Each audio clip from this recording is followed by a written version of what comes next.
আচ্ছা, গত ক্লাসে আমরা একদম পারিভাষিক শব্দ ৭ নাম্বার যে কোশ্চেনটা ছিল সেই পর্যন্ত আলোচনা করেছিলাম এবং বলেছিলাম তোমরা পারিভাষিক শব্দের ক্ষেত্রে এবং অনুবাদের ক্ষেত্রে অবশ্যই পারিভাষিক শব্দটা লেখার চেষ্টা করবে, কারণ পারিভাষিক শব্দে তোমার যে 12টা থাকে সেখান থেকে তোমাকে 10টা লিখতে হবে এবং 10-এ 10 পাওয়া খুব সহজ। তারপরে এসেছিলাম আমরা 8 নাম্বার কোশ্চেনে, সেখানে ছিল দিনলিপি, ভাষণ এবং প্রতিবেদন। আমি দিনলিপির ক্ষেত্রে বলেছিলাম যে এইটার আসলে কোনো সুস্পষ্ট একেবারে নির্দিষ্ট করে কোনো নিয়ম নেই। ধরো এটা তোমার খাতার পেজ, এই পেজের উপরে তুমি লিখলে যে আজকে কি বার, কত তারিখ, কোন জায়গায় বসে তুমি দিনলিপিটি লিখছো। তারপরে তোমাকে যে বিষয় লিখতে বলা হলো সুন্দর করে লিখবে, এভাবে লিখে নিচে শেষে তোমার নামটি লিখে তুমি উপরে তোমার যদি কোনো সিগনেচার থাকে বা শর্ট নেম থাকে সেটাকে লিখে দিতে পারো। অনেকে এইখানেও সময়টা মেনশন করে দেয় এবং অনেকে রাত 2টা, রবীন্দ্রনাথ যেমন লিখলেন রাত 1টা, এরকমভাবে তুমিও লিখতে পারো। সময়টা অবশ্য উপরেও কেউ কেউ লিখে থাকে, কোনো সমস্যা নেই, লিখলেই হবে দিনলিপির ক্ষেত্রে। আচ্ছা, দিনলিপির অথবাতে যেটা আসে সেটা হচ্ছে ভাষণ। আমি এর আগে তোমাদেরকে ডিটেলস আলোচনা করেছি ভাষণের বিষয়টা নিয়ে। হ্যাঁ, ভাষণ অথবা কিন্তু প্রতিবেদন থাকতে পারে। হ্যাঁ, সেই ক্ষেত্রে আমি বলবো যে ভাষণ অথবা প্রতিবেদন যদি থাকে তাহলে তোমার জন্যে কিন্তু প্রতিবেদনের কিছু নির্দিষ্ট ফরম্যাট আছে, সেই ফরম্যাটটা ধরে যদি তুমি আগাও তাহলে ভাষণের চেয়ে কিন্তু বেশি নম্বর তুমি পেতে পারো প্রতিবেদনে। আমি একটু যাচ্ছি প্রতিবেদনটা তোমাকে দেখানোর জন্য। প্রতিবেদন কিন্তু 2 প্রকার। একটা প্রতিবেদন হচ্ছে অফিসিয়াল প্রতিবেদন, আরেকটা প্রতিবেদন হচ্ছে সংবাদপত্রে প্রতিবেদন। এখন তোমাকে আগে প্রশ্ন দেখে বুঝতে হবে যে এই প্রতিবেদনটা তুমি কোন ফরম্যাটে লিখবে, অফিসিয়াল নাকি সংবাদপত্র। ধরো তোমার আসলো যে সড়ক দুর্ঘটনা রোধকল্পে একটি প্রতিবেদন তৈরি করো, সেক্ষেত্রে তোমাকে কিন্তু নিজস্ব বুদ্ধিটি প্রয়োগ করতে হবে যে তুমি আসলে এটাকে কোন ফরম্যাটে লিখবে। এবং এটাকে আমি বলবো যে এরকম ঢালাওভাবে কোনো বিষয় থাকলে সেই ক্ষেত্রে তুমি কিন্তু কোনো কথা নেই, চোখ বন্ধ করে সংবাদপত্র ফরম্যাটে চলে যাবে। আমি তোমাদেরকে প্রথমে সংবাদপত্র ফরম্যাটটিই দেখাই। সুন্দর, ধরে নাও যে তোমার আসলো হচ্ছে সড়ক দুর্ঘটনা নিয়ে একটি প্রতিবেদন তৈরি করো, তাহলে তোমাকে সংবাদপত্র ফরম্যাটের প্রথমেই কি কাজ করতে হবে? অবশ্যই খুব সুন্দর করে একটি শিরোনাম লিখতে হবে। আমি আবারও বলছি যে তোমাকে খুব সুন্দর করে একটি শিরোনাম লিখতে হবে এবং শিরোনামটি ধরো তুমি লিখলে এখানে, অবশ্যই তুমি স্বাভাবিকভাবে হাতের লেখাটি যদি এই সাইজ করো তাহলে শিরোনামের ক্ষেত্রে আরেকটু বড় করে সুন্দর করে তুমি ফন্টটাকে বড় করে দেবে, বড় করে একটু মোটা করে। কেউ কেউ এটাকে নীল কালি দিয়ে লিখে থাকে, তুমি সেই নীল কালিটিও কিন্তু এখানে ব্যবহার করতে পারবে যতটা সুন্দর করে উপস্থাপন করা সম্ভব। এবং আরও একটি কথা তোমাকে মনে রাখতে হবে, শিরোনাম, শুধুমাত্র শিরোনামের জন্য কিন্তু তুমি 2 মার্কস পাবে। কাজে শিরোনামটি তুমি যতভাবে সুন্দর করা সম্ভব, যতটা আকর্ষণীয় করা সম্ভব ততটাই করবে। তোমরা দেখো পেপার পত্রিকায় চোখের সামনে খুললে সব খবর কিন্তু তুমি পড়ো না, যেই খবরের শিরোনামটি তোমার ভালো লাগে সেই খবরটিতেই তুমি আগে যাও। হ্যাঁ, তোমার খাতার কিন্তু এক্সামিনারের বিষয়টিও তাই। তুমি শিরোনামটি যতটা আকর্ষণীয় করে দিবে তোমার এক্সামিনার কিন্তু তোমার খাতার উপরে ততটা বেশি আকৃষ্ট হবে। কাজেই খুব সুন্দর করে একটি শিরোনাম দিলে, যে একটি দুর্ঘটনা, একটি পরিবারের সারা জীবনের কান্না, এরকম অসম্ভব সুন্দর করে করে কিছু শিরোনাম কিন্তু দেওয়া সম্ভব। সুন্দরভাবে তুমি শিরোনামটি লিখলে, আমি আবারও বলছি, স্বাভাবিক যতটুকু তুমি অক্ষর লিখো তার চেয়ে একটুখানি বড় করে লিখবে শিরোনামটা, একটুখানি বড়, এবং দরকার হয় তুমি এটাকে নীল কালি দিয়েও লিখতে পারো। আচ্ছা, সুন্দরভাবে শিরোনামটি লিখলে সুন্দর নিচে আন্ডারলাইন করতে পারো, চাইলে না করতে পারো। তবে আরেকটি কথা, অনেকে শিরোনাম 2 লাইনে লিখে থাকে, ওটাতে কেউ কাটবে না, আমি বলবো না যে কেটে দিবে কেউ, তবে এখানে তোমার খেয়াল রাখতে হবে সুন্দর দেখবার একটি বিষয় আছে, সেই এখানে তুমি 2 লাইনে লিখলে সেই সৌন্দর্যটা খানিকটা, আমার মনে হয় যে খানিকটা কমে যায়। কাজেই তুমি চেষ্টা করবে শিরোনামটি 1 লাইনের মধ্যে খুব সুন্দর করে, বড় করে, মোটা করে লিখবার। আচ্ছা, শিরোনাম লিখলে এরপরে তোমার কি হবে দেখো, খুব সহজ সংবাদপত্র ফরম্যাটের শিরোনাম লেখার পরে তুমি লিখলে নিজস্ব প্রতিবেদন। নিজস্ব প্রতিবেদক লেখার পরে এরকম 2টা দাগ দিবে। তারপরে তুমি লিখলে রংপুর অফিস বা ঢাকা অফিস, বগুড়া অফিস, যে জায়গাটি থেকে তুমি সংবাদটি তৈরি করছো মূলত আসলে সেই জায়গার সেই অফিসটি তোমাকে মেনশন করতে হবে এখানে। আচ্ছা, তারপরে যেটা করলা যে আজকের তারিখটা দিয়ে দিবে এখানে। তারিখটা যদি তুমি ইংরেজি তারিখ দাও তবে অবশ্যই এই তারিখটা লেখার পরে তুমি ইং শব্দটি ব্যবহার করবে। বোঝা গেল? এবং এরপর থেকে তুমি শুরু করবে প্রতিবেদন লেখা। প্রতিবেদন লেখার আমি বলবো যে নর্মাল শুধুমাত্র তুমি আমি যেটা ধরে এগোচ্ছি তোমাদের যে সড়ক দুর্ঘটনা, তুমি একটা সড়ক দুর্ঘটনার বর্ণনা দিয়ে দিলে শুধু কিন্তু সেটা প্রতিবেদন হলো না। তোমাকে ওই ঘটনার, ধরো তুমি একটা সড়ক দুর্ঘটনা দেখেছো, সেই সড়ক দুর্ঘটনার বর্ণনাটা তুমি দিলে, দেবার পরে এই যে সড়ক দুর্ঘটনাগুলো কেন হচ্ছে, সমস্যাগুলো কিন্তু তোমাকে প্রতিবেদনে চিহ্নিত করে দিতে হবে। এটা কিন্তু প্রতিবেদন, মাথায় রাখতে হবে যে এই সড়ক দুর্ঘটনাগুলো কেন হচ্ছে। তুমি এই সমস্যাগুলোকে তুমি চিহ্নিত করে দিলে, চিহ্নিত করে দেবার পরে শুধু সমস্যা চিহ্নিত করে দিয়ে থেমে থাকলে কিন্তু চলবে না। তোমাকে এখানে আরও যে কাজটা করতে হবে সেটা হচ্ছে সমস্যার সমাধানের উপায়ও তোমাকেই দিতে হবে। এবং তাহলে এখানে কিন্তু 3টা অংশ আসছে প্রতিবেদনের, যে একটা হচ্ছে ঢালাও তুমি যে ঘটনাটা বর্ণনা করলে সেই ঘটনাটা, তারপরে কেন হচ্ছে সড়ক দুর্ঘটনাগুলো সেটার কারণটা, এবং এ থেকে বেরিয়ে আসবার উপায়ও কিন্তু তোমাকে চিহ্নিত করে দিতে হবে। এবং সবচেয়ে যে সহজ বিষয়টা যে এই যে সংবাদপত্র ফরম্যাটটা তুমি লিখলে নিচে তোমাকে আর কিছুই লিখতে হবে না, যে তুমি পুরো প্রতিবেদনটা নিজের মতো করে তুমি শেষ করতে পারবে। তোমার এখানে কিন্তু নিচে লিখবার কোনো বাধ্যবাধকতা আর থাকছে না। কাজেই খুব সুন্দরভাবে তুমি এটিকে উপস্থাপন করতে পারবে। আমরা আবারও আসি, আবারও দেখি কি কি লিখছি।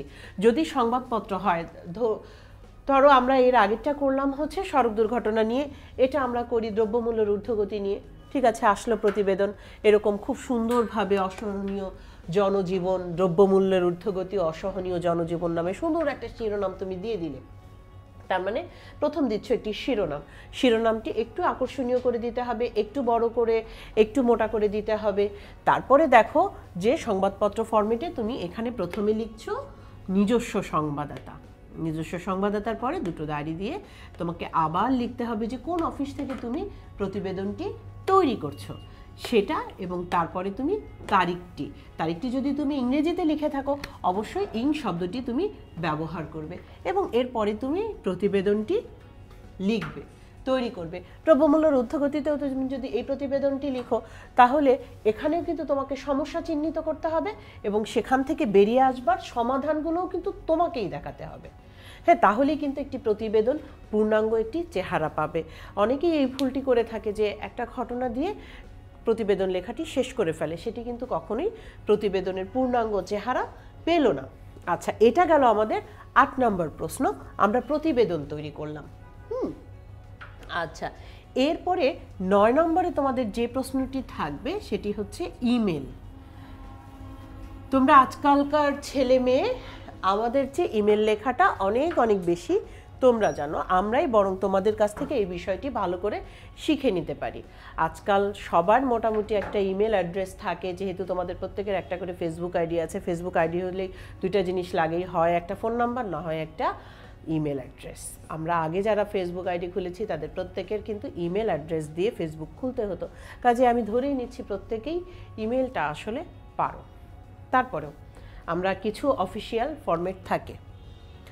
আচ্ছা, ইমেলের যেটা করতে হবে যে ধরো তোমার এইটা হচ্ছে খাতার একটা পৃষ্ঠা। আচ্ছা, এরপরে তুমি যখন ইমেল খুলবে তখন দেখবে যে এখানে 2 থাকে। 2তে অবশ্যই তুমি যাকে পাঠাচ্ছ ইমেলটা তার অ্যাড্রেসটা এখানে লিখবে। তারপরে দেখো সিসি থাকে। যদি তোমার ইমেলটিতে এরকম থাকে যে তোমার বন্ধুদেরকে জানাও বা একাধিক মানুষকে জানাতে বলেছে, তাহলে তুমি এই সিসির ঘরটায় আরও কিছু অ্যাড্রেস যোগ করে দিবে। সবচেয়ে লক্ষণীয় বিষয়, ইমেল অ্যাড্রেস কখনোই কিন্তু বড় হাতের অক্ষরে লেখা যাবে না, কারণ ইমেল অ্যাড্রেস কখনো বড় হাতের অক্ষরে হয় না। এবং আরেকটি কথা, অনেকের মনে প্রশ্ন হতে পারে যে পরীক্ষা দিচ্ছ বাংলায়, ইমেল অ্যাড্রেস কেন বাংলায় লিখবো, ইমেল অ্যাড্রেস কেন ইংরেজিতে লিখবো, বাংলায় লিখে দিলাম। এই জায়গাতেও কিন্তু তোমার নাম্বার কমে যাবে কি, কাটাই যাবে একেবারে, কারণ ইমেল অ্যাড্রেসগুলো কিন্তু এখনো পর্যন্ত বাংলায় হয়নি। কাজে এই জায়গাগুলো তোমাকে কিন্তু ইংরেজিতেই লিখতে হবে।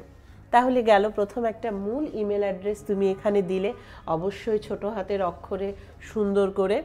আচ্ছা, তারপরে সিসি কপিগুলো তুমি কাকে কাকে পাঠাতে চাও তার অ্যাড্রেস, আরও 2-1টা অ্যাড্রেস দিবা। যদি তুমি প্রশ্নটি ভালো করে পড়ে দেখবে, যদি একাধিক কাউকে পাঠাতে বলে, বন্ধুদেরকে বলে যে বন্ধুদেরকে ঈদের শুভেচ্ছা বার্তা পাঠাও, তখন কিন্তু তোমাকে মূল অ্যাড্রেস একটা লিখে সিসির ঘরে কিন্তু আরও 2-1টা অ্যাড্রেস লিখতে হবে। আচ্ছা ঠিক আছে, তোমার মনে হলো যে তুমি একটা ইমেল পাঠাবা, ওই বন্ধুর সাথে তোমার অনেক শত্রুতা, ওকে কোনোভাবে এই ইমেলটা দেখানো যাবে না, তখন তুমি যে আরও একটা ঘর এখানে থাকবে কিন্তু, যে ওকে পাঠাবা না, তখন তুমি এই বিসিসির ঘরটা, ব্লক কার্বন কপি যেটা, যে এই বিসিসির ঘরটি পূরণ করবে। তখন দরকার নেই আমাদের বিসিসি ঘর পূরণ করার, শত্রুতারও দরকার নেই। তুমি পূরণ যদি না করতে চাও ফাঁকা রেখে দাও, কোনো সমস্যা নেই। আচ্ছা, সেখান থেকে এইখানে লাস্ট ঘর যেটা সাবজেক্ট, ইমেলের এই জায়গা থেকে তুমি বাংলায় লেখা শুরু করতে পারবে। সাবজেক্টটিকে তুমি বাংলায় লিখতে পারবে এখানে, যে সুন্দরভাবে যে ঈদের শুভেচ্ছা বার্তা বা ঈদ শুভেচ্ছা বার্তা, এরকম করে শুধুমাত্র এই সাবজেক্টের ঘরটি কিন্তু তুমি বাংলায় পূরণ করতে পারবে। আচ্ছা, এরপর আসি আমরা মূল ইমেলটাতে, যে কী লিখবে তুমি, ঈদ শুভেচ্ছা বার্তা বা বন্ধুর বা এক্সাম রুটিন যেটাই আসুক, সেটা সুন্দর করে অবশ্যই শুরু করবে ওই বন্ধুকে মেনশন করে, মূল বন্ধুকে মেনশন করে। তাকে অবশ্যই একটা সম্বোধনসূচক কথাবার্তা কিছু তো লিখবে, যে শুভেচ্ছা রইলো বা শুভেচ্ছা নিও, ভালোবাসা নিও, এরকম করে নিয়ে। তবে ইমেল খুব শর্টকাট কথাবার্তা হয়, অনেক কথা মানুষ কিন্তু এখানে বলে না। সুন্দর যদি তোমার বলে যে এক্সাম রুটিন জানিয়ে তুমি বন্ধুদেরকে করো, তখন তুমি বলো যে শুভেচ্ছা নিও, আমাদের এরকম মিড টার্ম বা ইয়ার ফাইনাল পরীক্ষার রুটিন দিয়ে দিয়েছে, এত তারিখ থেকে পরীক্ষা শুরু হবে, রুটিনটি তুমি ক্লাসে আসনি দেখে জানোনি দেখে আমি তোমাকে জানালাম।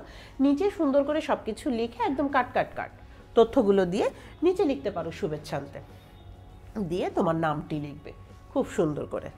আচ্ছা, অনেকে আবার যেটা করো যে ইমেলের নিচের ঘরে এখানে সেন্ড বাটনটা না দিলে তোমরা খুব মন খারাপ করো, কাজে এখানে সেন্ড বাটনটি তুমি দিতে পারো। এটাই গেল হচ্ছে ইমেল। অনেক বই দেখবে বা অনেকে যেটা করে থাকে দেখবে যে এর মাঝখানে ফর্ম ঢুকিয়ে দেয়। তোমাদের কিন্তু তোমরা যদি ইমেলটি খোলো বা কখনো দেখে থাকো, দেখবা যে এই পেজের মাঝখানে কোথাও আসলে ফর্ম শব্দটি নেই, কাজে ওটা দেওয়ার খুব একটা দরকার নেই। এই যে নিচে সেন্ড বাটন, এখানে আরেকটা এরকম ঘর করে তোমরা দিয়ে দিতে পারো অ্যাটাচমেন্ট। হ্যাঁ, সুন্দরভাবে এরকম একটা ফরম্যাট করে এরকম পেজের মধ্যে খুব সুন্দর করে তুমি ইমেলটিকে লিখে ফেলতে পারো। আচ্ছা, আমরা এর আগে যে প্রতিবেদন করিয়েছি, প্রতিবেদনের একটা ফরম্যাট আমরা শিখেছিলাম, সেটা হচ্ছে সংবাদপত্র ফরম্যাট। আরও একটি ফরম্যাট বাকি রয়ে গিয়েছে, যেটা তোমরা করতে পারো। যে তোমাকে বলা হলো যে বার্ষিক ক্রীড়া প্রতিযোগিতা উপলক্ষে একখানা প্রতিবেদন তৈরি করো। এই প্রতিবেদন দেখেই তোমার মনে হবে যে এইটা আসলে সংবাদপত্রে দেওয়ার চেয়ে এটাকে আমি যদি অফিসিয়াল ফরম্যাটে নিয়ে যাই তাহলে খুব সহজ হবে। আর তোমরা যেহেতু কলেজে পড়ো, তাহলে এখন তোমাকে যখন বলা হবে যে তুমি এই বিষয়ে একটা প্রতিবেদন তৈরি করো, প্রতিবেদনটি মূলত আসলে অফিসিয়াল একটা বিষয়, তখন একটা অফিস অর্ডার হবে। সেই অফিস অর্ডারের একটা নাম্বার থাকবে, যেটাকে আমরা স্মারক নং উল্লেখ করি, বা এখানে সূত্র লেখে যে এইটা তুমি কোথা থেকে পেয়েছো, সূত্র লেখে ওই স্মারক নাম্বারটা এরকমভাবে থাকে, ক 7046 এরকম একটা নাম্বার থাকে। ওই অফিস নাম্বারটা তোমাকে কিন্তু উল্লেখ করতে হবে। তারপরে খুব স্বাভাবিক যেটা, যে তোমরা আবেদনপত্রের ক্ষেত্রে যে ধরনের ফরম্যাট ব্যবহার করে থাকো সেটি ব্যবহার করবে, যে বরাবর, আচ্ছা প্রথমে তারিখ দিয়ে নিলে, তারপরে বরাবর,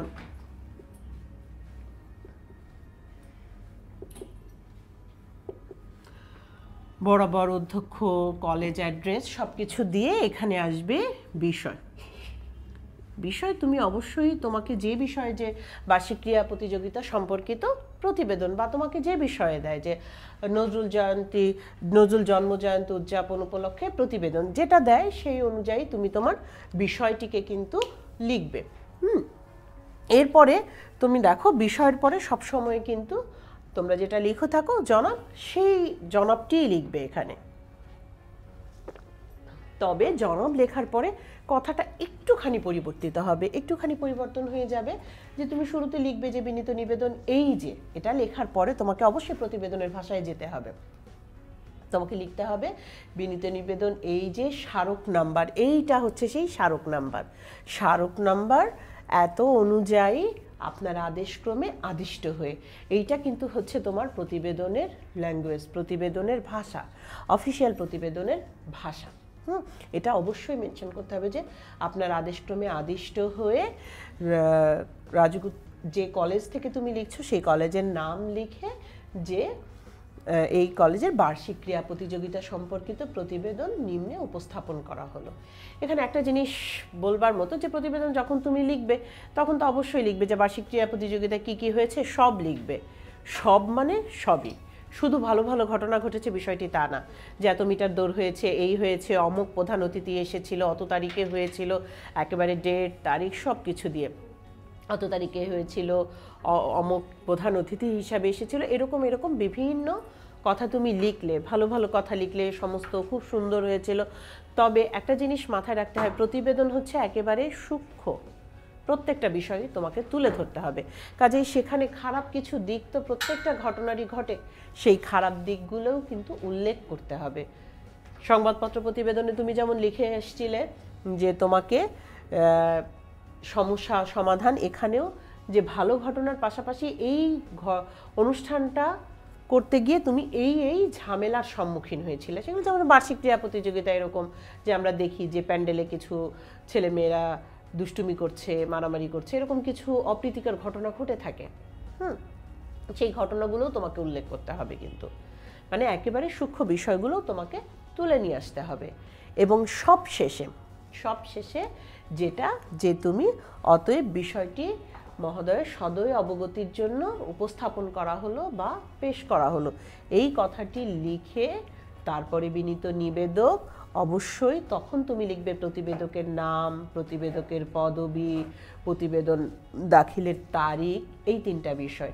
এটা তোমরা অনেক বই দেখে বিভ্রান্ত হও, উপরে কলেজের নাম থাকে, প্রতিবেদকের নাম থাকে, এরকম হাবি জাবি অনেক বিষয় আছে, একেবারে টোটালি ওগুলো মাথা থেকে ফেলে দিয়ে এটা হচ্ছে অফিসিয়াল প্রতিবেদন লেখার মূল ফরম্যাট। যারা অফিসে কাজ করেন তারা জানেন যে এই ফরম্যাটেই তারা প্রতিবেদনগুলো আসলে লিখে থাকেন। কাজে গাইড বই, এই সেই নানা বই টই দেখে, এগুলো দেখে বিভ্রান্ত হবার কিচ্ছু নেই। তাহলে আমরা প্রতিবেদনের দুটো ফরম্যাট পেলাম, একটা হচ্ছে অফিসিয়াল ফরম্যাট, একটা হচ্ছে সংবাদপত্র ফরম্যাট। তবে আমি এখানে বলবো, যদি প্রতিবেদন তোমাদের এসে থাকে সেই ক্ষেত্রে তোমরা আগে দেখে নিবে যে প্রতিবেদনটিকে সংবাদপত্র ফরম্যাটে লেখা সম্ভব কি না, কারণ এই ফরম্যাটের চেয়ে কিন্তু ওই ফরম্যাটটা বেশি নিরাপদ। উপরে শুধুমাত্র শিরোনাম দিয়ে এবং তারপরে নিজস্ব প্রতিবেদক, অফিসের নাম দিয়ে, তারিখ দিয়ে তুমি মূল প্রতিবেদনে চলে যেতে পারবে। কিন্তু এই প্রতিবেদনে কিন্তু অনেকগুলো নিয়ম তোমাকে মেনটেন করতে হবে এবং ঠিকঠাকভাবে মেনটেন করতে হবে। আমি ভয় দিচ্ছি না, তবে যদি ওটাতে লেখা সম্ভব হয় সংবাদপত্র ফরম্যাটে, তাহলে ওই ফরম্যাটটিকেই তুমি ব্যবহার করবে। এটাও লিখতে পারলে এটাও সহজ, তবে ঠিকঠাক পদ্ধতিতে লিখতে হবে। এটা গেল হচ্ছে তোমার দুটো প্রতিবেদন লিখবার নিয়ম। আচ্ছা, প্রতিবেদনের পরে আমরা ইমেল নিয়ে কথা বলেছি।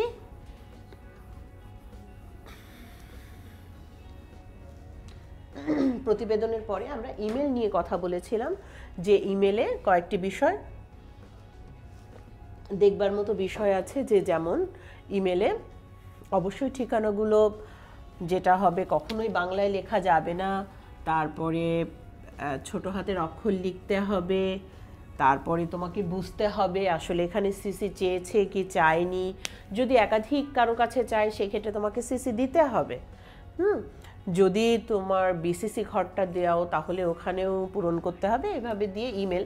তবে ইমেল কিন্তু খুব বেশি লিখে না কেউ, তথ্য যেটুকু আছে সেই অংশটা। তবে ইমেলের যে এই যে চিত্রটি আমি এঁকেছিলাম এটা কিন্তু তোমাকে আঁকতে হবে।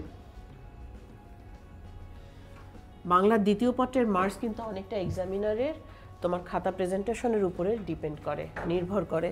তুমি এখানে টু লিখলে, সিসি লিখলে, সাবজেক্ট লিখলে, খুব সুন্দর করে এরকম একটি ছবি এঁকে তারপরে তুমি এখানে নাম লিখে তার শুভেচ্ছা নিয়েও এগুলো দিয়ে শুরু করে এবং শেষে তুমি শুভেচ্ছা আনতে তোমার নাম লিখে তারপরে সেন্ড, অ্যাটাচমেন্ট, এই ঘরগুলো তৈরি করে তুমি ইমেলটিতে কিন্তু 10-এ খুব সহজে 8 পেয়ে যেতে পারো।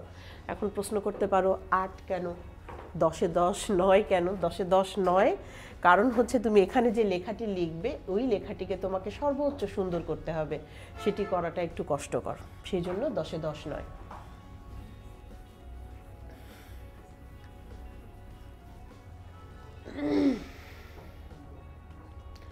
আচ্ছা, এরপরে তোমার যেটা আসে পত্র, ইমেলের অরে তোমাকে যেটা আসে ইমেল অথবা SMS আসতে পারে। আচ্ছা, আমি যাই এবার SMS-এ। এইটাও এই প্রজন্মের ছেলে মেয়েদেরকে আমাদেরকে শেখাতে হবে না, বরং তোমরাই আমাদেরকে খুব ভালোভাবে এটাকে শিখিয়ে দিতে পারবে।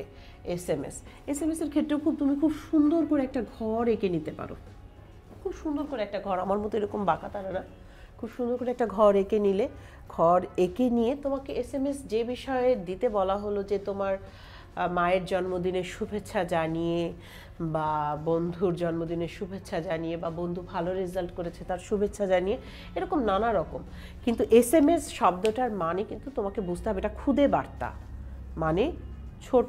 অনেকে মনে করো 10 মার্কস, এখানে পৃষ্ঠা ভরে না লিখলে তো 10 মার্কস দিবে না, এই ধারণাটি কিন্তু পুরোপুরি ভুল। তোমাকে কখনোই SMS-এর মধ্যে পৃষ্ঠা ভরে লেখার তোমার কোনো সুযোগ নেই। তুমি সর্বোচ্চ 4 থেকে 5টা বাক্য লিখতে পারো এবং বোর্ডের যে নির্দেশনা অনুযায়ী সেখানে সর্বোচ্চ 5টা বাক্যের বেশি কিন্তু তুমি লিখতে পারবো না।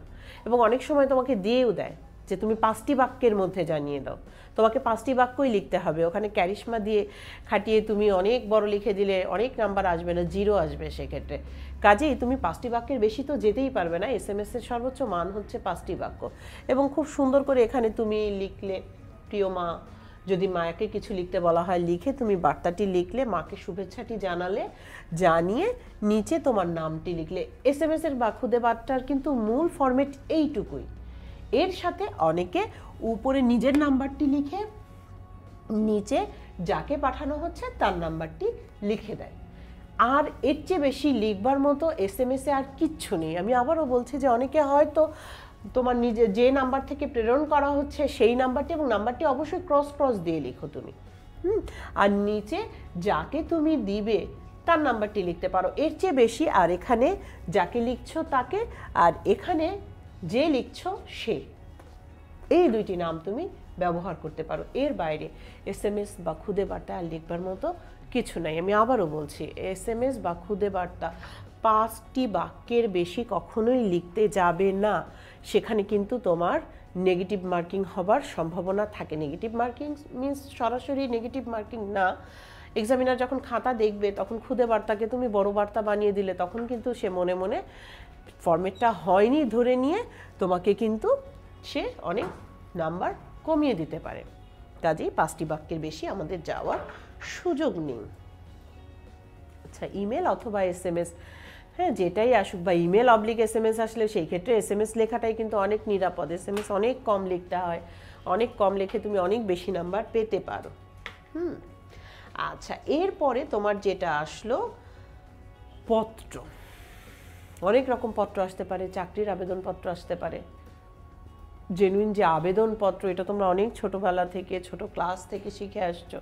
আবেদনপত্র, চাকরির আবেদনপত্র, পত্র আসতে পারে, হ্যাঁ যে আচ্ছা কতবার যেমন রাস্তা সংস্কার, সবসময় এই আবেদনপত্রগুলো দেখবা যে বার্নিং যে ইস্যুগুলো আছে, হ্যাঁ সেগুলো নিয়েই আসে। যেমন ইদানিং ঢাকা শহরের খুব বড় একটা সমস্যা মশা, আসলে মশক নিধন সম্পর্কিত একটি পত্র, সংবাদপত্রে প্রকাশ উপযোগী একটি পত্র কর্তৃপক্ষের দৃষ্টি আকর্ষণ করে লিখো।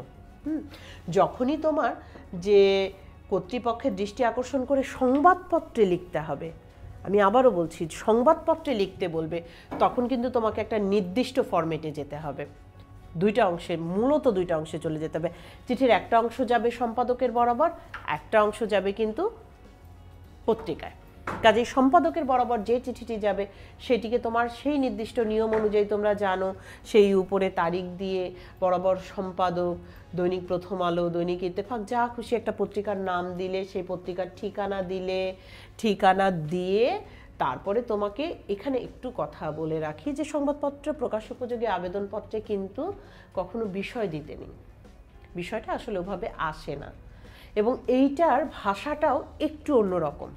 হ্যাঁ, তুমি ঠিকানা দিলে দৈনিক ইত্তেফাক, 1 নং রামকৃষ্ণ মিশন রোড, ঢাকা, তারপরে জনাব লিখে তুমি এখানে লিখলে এই অংশটা, তারপরে তুমি জনাব লিখলে, জনাব লেখার পরে তারপরে তুমি লিখলে যে আপনার বহুল প্রচলিত দৈনিক ইত্তেফাক পত্রিকার যদি তুমি ইত্তেফাকে লিখো, ইত্তেফাক পত্রিকার চিঠিপত্র কলামে নিম্নোক্ত জনগুরুত্বপূর্ণ পত্রটি ছাপালে এলাকাবাসীর বিশেষ কৃতজ্ঞ ভাজন হবেন। এইখানে কিন্তু তোমার বিনীত নিবেদন টিবেদন এগুলো লেখার কোনো সুযোগ নেই। এখানে তোমাকে এই ল্যাঙ্গুয়েজে, এই ভাষাতেই কিন্তু লিখতে হবে। আপনার বহুল প্রচলিত দৈনিক পত্রিকার চিঠিপত্র কলামে নিম্নোক্ত জনগুরুত্বপূর্ণ পত্রটি ছাপালে এলাকাবাসীর কৃতজ্ঞ ভাজন হবেন, এবং তারপরে তুমি লিখলে যে এলাকাবাসীর বিনীত এলাকাবাসীর পক্ষে তোমার নাম এবং ছোট্ট ঠিকানা একটা দিতে হবে, না হলে কিন্তু সম্পাদক কখনোই তোমার চিঠিটি ছাপবে না। এটা গেল একটা অংশ। এই অংশটা শেষ হয়ে গেল, এবং এখানে কিন্তু তোমার নাম ঠিকানা দিতে হবে। আমি আবারও বলছি, এই অংশে তোমার নাম ঠিকানা কিন্তু দিতে হবে। সব কিছু লিখে বিনীত এলাকাবাসীর পক্ষে তোমার নাম এবং ঠিকানা দেবার পরে এটা গেল প্রথম অংশ, শেষ হয়ে গেল। দ্বিতীয় অংশে তোমাকে যে বিষয়, ধরে নিয়ে আমরা মশা নিয়ে আসলো, হ্যাঁ, মশার উৎপাতে অতিষ্ঠ জনজীবন লিখে খুব সুন্দর করে একটা শিরোনাম দিয়ে তোমরা লিখলে যে আমরা অমুক এলাকার, অমুক গ্রামের, অমুক ইসের অধিবাসী, হ্যাঁ, এই এলাকায় এরকম এরকম অনেক কিছু আছে বর্ণনা দিয়ে। আমি যে জন্য বলছি যে এইখানে কিন্তু একটা শিরোনাম তোমাকে দিতে হবে, দিয়ে তারপরে তুমি মূল অংশটি লিখবার পরে তোমাকে শেষে যেটা করতে হবে, যে শেষে তোমাকে আবার তোমার এবং বিষয়টি যে যথাযথ কর্তৃপক্ষের দৃষ্টি আকর্ষণ করার একটা বাক্য তোমাকে লিখতে হবে, এবং লিখে শেষে যে তোমাকে আবার ওই কথাটি লিখতে হবে যে এলাকাবাসীর পক্ষে তোমার নাম এবং ঠিকানা। তার মানে এখানে আমি যেটা বারবার বোঝাতে চাচ্ছি, সংবাদপত্রে প্রকাশ উপযোগী পত্রে কিন্তু তোমাকে 2 বার নাম ঠিকানা দিতে হচ্ছে। একবার সম্পাদকের কাছের ওই চিঠির অংশটুকু, আরেকটি যেটা তোমার সংবাদপত্রে প্রকাশ হবে সেই অংশে তোমাকে কিন্তু নাম ঠিকানাটা দিতে হবে। আচ্ছা, এখানে আবেদনপত্র এটা গেল একটা সংবাদপত্র প্রকাশ উপযোগী। আর নর্মাল স্বাভাবিক যে আবেদনপত্র সেটাও আসতে পারে। রাস্তা সংস্কারের জন্য পৌর চেয়ারম্যানের কাছে একটি আবেদনপত্র লিখো, সেটা তো তোমরা জানো যে কাকে মেনশন করতে হবে। নর্মাল একেবারে সেই এখন যে সব কিছু বাদিকে নিয়ে এসে ওভাবে সুন্দরভাবে লিখে দিতে পারলে চাকরির আবেদনপত্র আসতে পারে।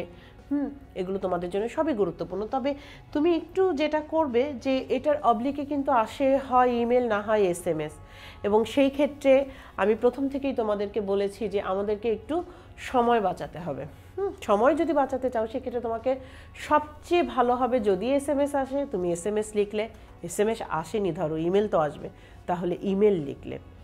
আচ্ছা, ইমেলও যদি না পারো তাহলে সেই ক্ষেত্রে তুমি এই আবেদনপত্র অংশটিকে বাঁচতে পারো।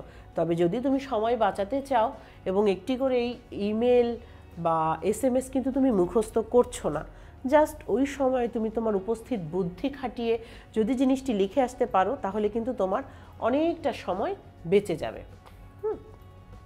আচ্ছা, এরপরে আমাদের যে অংশটা আসবে 10 নম্বর প্রশ্নে, সারমর্ম অথবা ভাব সম্প্রসারণ।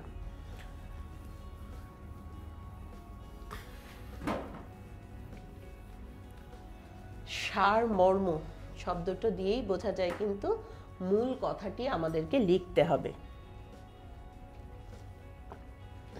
যে সারমর্ম মানে হচ্ছে সার কথা, মূল কথা। তো স্বাভাবিকভাবে একটু বোকা লোকও বুঝবে যে সারমর্মের অবলিকে থাকবে হচ্ছে ভাব সম্প্রসারণ।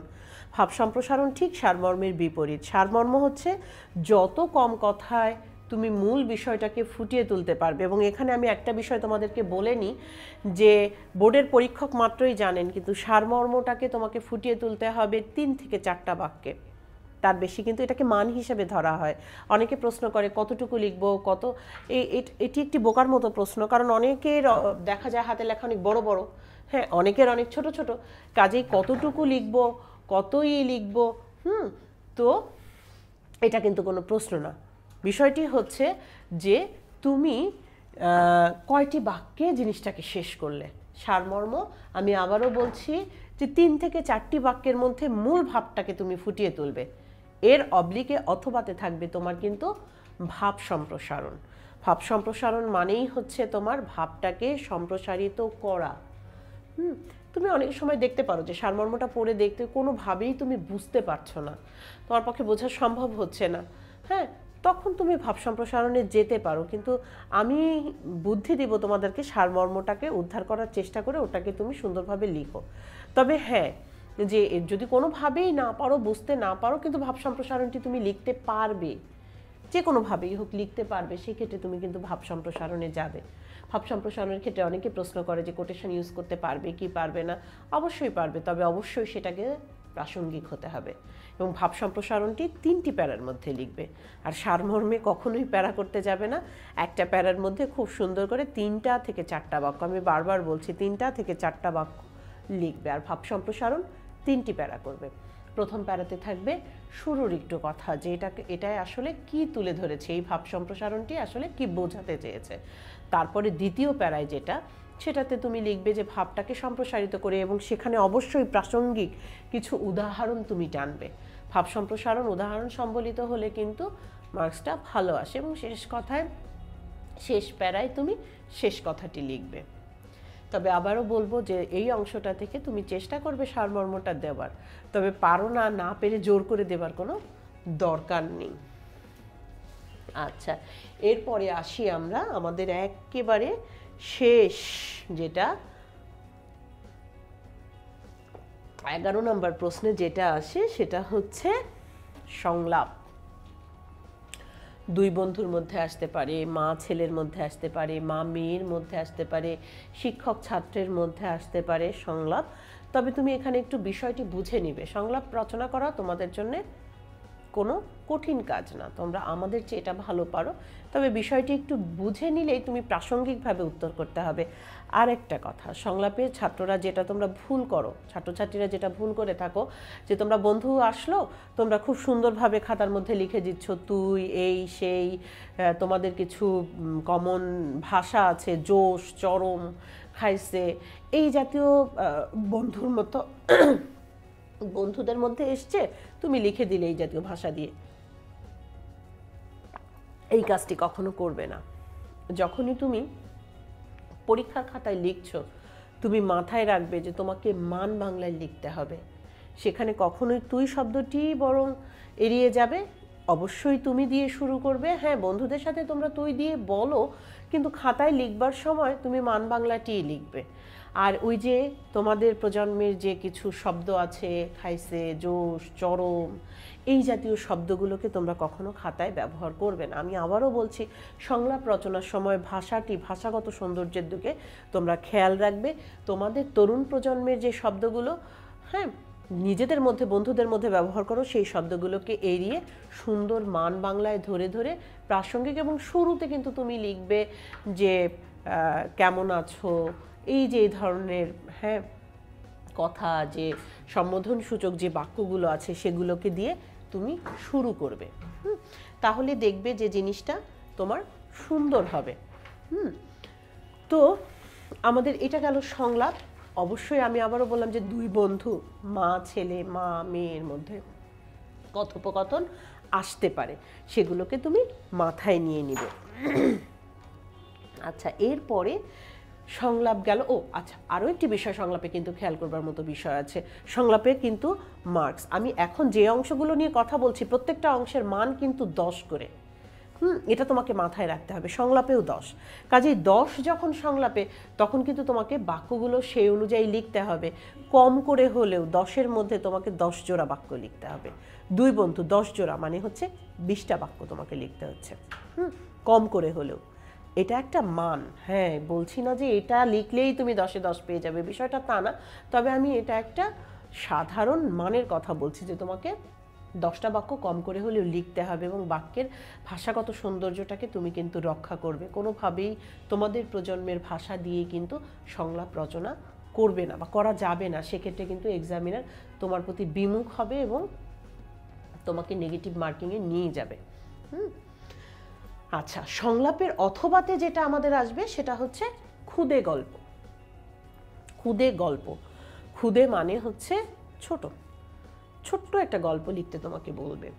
আচ্ছা, এই খুদে গল্প নিয়ে কথা বলার আগে আমার একটা অভিজ্ঞতা তোমাদের সাথে শেয়ার করি, যে আমাদের কলেজে খুদে গল্প লিখতে বলা হলো, মা নিয়ে খুদে গল্প লিখতে বলা হলো।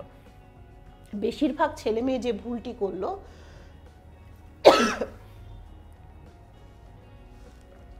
সেটি হচ্ছে তারা মা নিয়ে প্রবন্ধ লিখে ফেললো। প্রবন্ধ মানে নিজের মায়ের বর্ণনা দিয়ে ফেললো। যখনই তুমি নিজের মায়ের বর্ণনা দিচ্ছ তখন কিন্তু সেটা আর খুদে গল্প হচ্ছে না, তোমাকে একটা ঘটনা তৈরি করতে হবে। যখনই গল্প, তখনই কিন্তু তোমাকে একটা ঘটনা তৈরি করতে হবে, কিছু চরিত্র তৈরি করতে হবে। সেই চরিত্রগুলো দিয়ে তোমাকে একটা জায়গায় একটা শুরু করতে হবে ঘটনার, একটা শেষ দিতে হবে।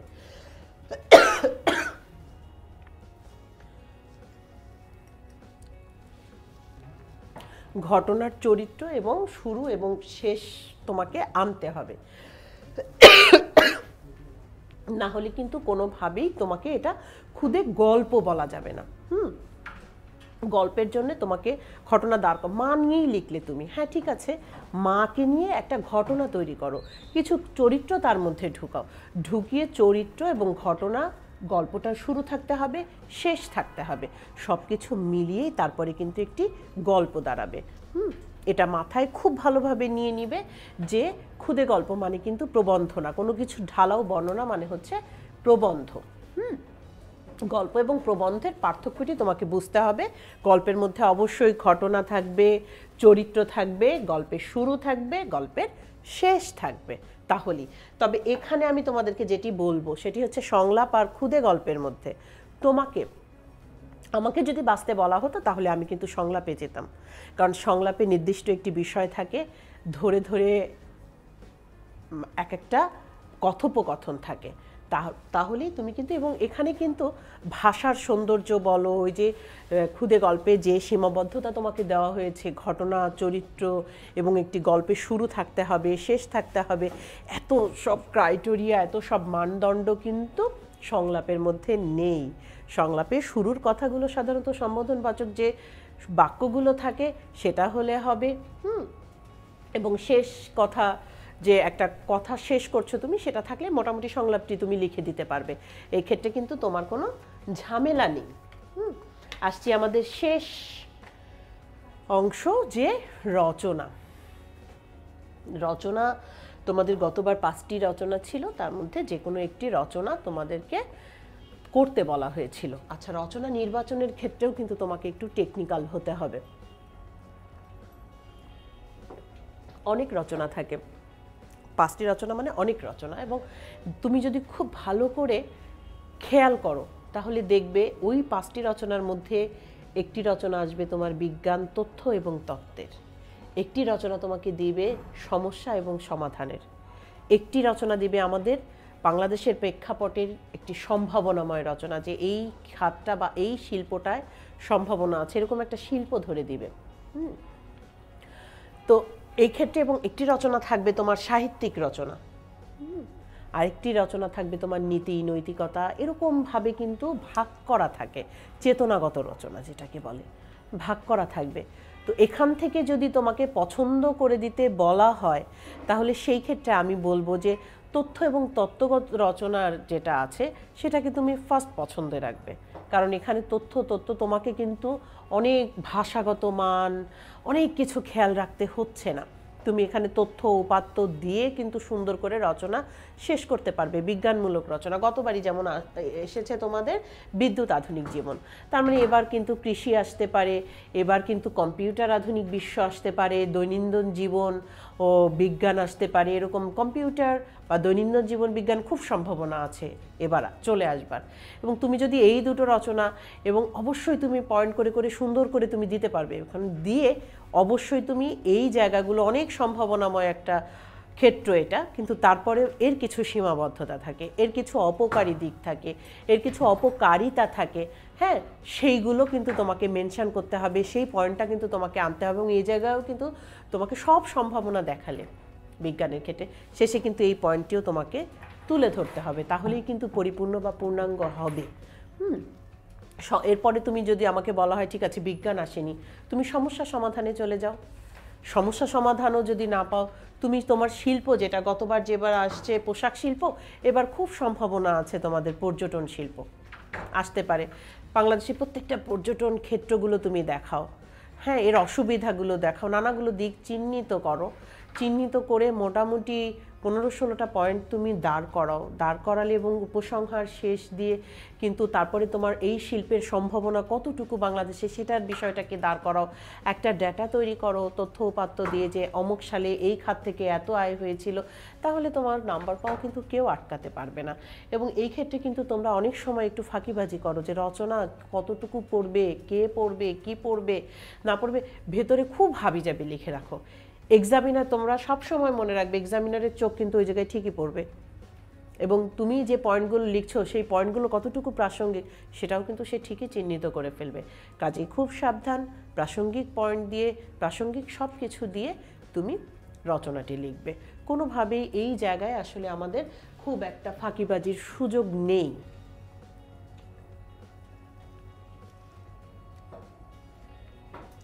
তারপরে কিছু আসে নীতি নৈতিকতা বিষয়ক রচনা, আরেকটি আসে তোমার সাহিত্যিক রচনা।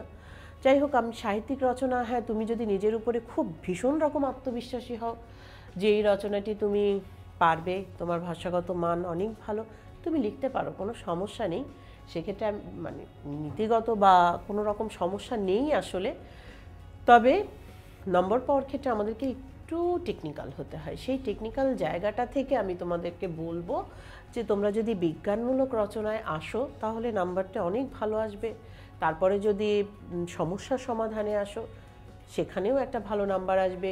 শিল্প থেকে যে রচনাটা আসে সেটাও ভালো আসবে। আরেকটা বিষয়, মুক্তিযুদ্ধ বা আমাদের যুদ্ধ সেক্টর থেকেও কিন্তু একটা রচনা আসতে পারে, চেতনা 21 বা মুক্তিযুদ্ধ, এই দুইটা বিষয় নিয়ে কিন্তু একটা রচনা আসতে পারে। আন্তর্জাতিক মাতৃভাষা দিবস, হ্যাঁ, এরকম চেতনাগত একটা বিষয় নিয়েও কিন্তু রচনা এসে থাকে। তোমরা 2 বছর অনেক পড়েছো, এখন তার ফাইনাল রেজাল্টটি ঘরে তুলে আনবার সময়। কাজেই আমি জানি যে তোমরা টেকনিক্যাল ওয়েতেই যারা ভালো রেজাল্ট করতে চাও প্রথম থেকে সেই হিসাবে পড়ে আসছো, তাহলে তোমরা টেকনিক্যাল বিষয়গুলো অনেক ভালো জানো। সেই জিনিসগুলো মাথায় রেখে যে কম সময়ে কম লিখে আমাকে পুরো মার্কসটি কিভাবে পাওয়া সম্ভব, সেটি তোমাদেরকে একটু টেকনিক্যাল ওয়েতে যদি উত্তর করো তাহলে সেটি পাওয়া সম্ভব। এই গেল হচ্ছে আমাদের 1 থেকে 12 পর্যন্ত।